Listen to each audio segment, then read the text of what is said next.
about it right now, everything's okay. No matter where you find yourself, no matter what kind of stuff is going on in your life, underneath it all, everything's actually all right. You're okay. You have more power than you like to give yourself credit for. You have something that's going on in your life right now that's challenging, painful.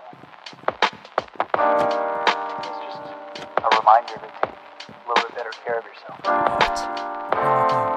What the fuck did you just do? You can have this. What the fuck did you just do?